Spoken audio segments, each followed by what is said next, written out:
নমস্কার। আজ আরেকটা ছোট্ট গল্প নিয়ে এসেছি। একবার ৯, ৮, ৭, ৬, ৫, ৪, ৩, ২, ১ আর ০ এই ১০ জনে একসঙ্গে ছিল। ৯ হচ্ছে সবার বড় আর তার সবচেয়ে বেশি ক্ষমতা। তারপরে ৮, ৮ ৯-এর থেকে একটু ছোটো, তারও ক্ষমতা ৭-এর থেকে বেশি। ৯-এর থেকে ৮ কম, ৮-এর থেকে ৭ কম, ৭-এর থেকে ৬ কম, এই করতে করতে ০র ক্ষমতা সব থেকে কম। কি একটা কারণে ৯ একটু রেগেছিল। সে বিনা কারণে হঠাৎ ৮কে একটা ঠাসিয়ে চড় মেরে দিল। ৮ বলল, মারলে কেন? সে বলল, আমি বড়, আমি মেরেছি, বেশ করেছি, একদম চুপ করে থাক। ৮ দেখলো ৯-এর সঙ্গে পারবো না, কিন্তু তার রাগের জ্বালা তো ভেতর থেকে যাচ্ছে না। সে তখন ৭কে বিনা কারণটা ঠাসিয়ে চড় মেরে দিল।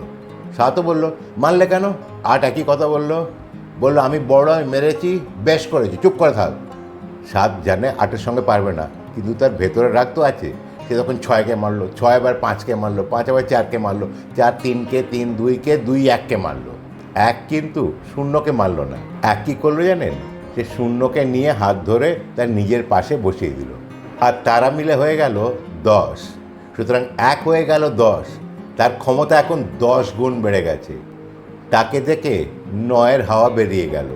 তাই যাদের ক্ষমতা কম, তাদের যদি হেয় না করে আমরা তার হাত ধরে আমাদের সঙ্গে নিয়ে নিই, আমাদের নিজেদের ক্ষমতাই অনেক গুণ বেড়ে যাবে।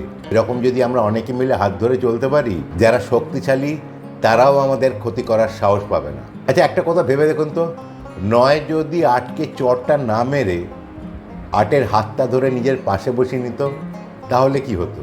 তাহলে ৯ আর ৮ মিলে হয়ে যেত ৯৮। আজ এই পর্যন্তই। আবার একটা ভিডিও নিয়ে আসবো। ভালো থাকবেন, সুস্থ থাকবেন, আনন্দে থাকবেন।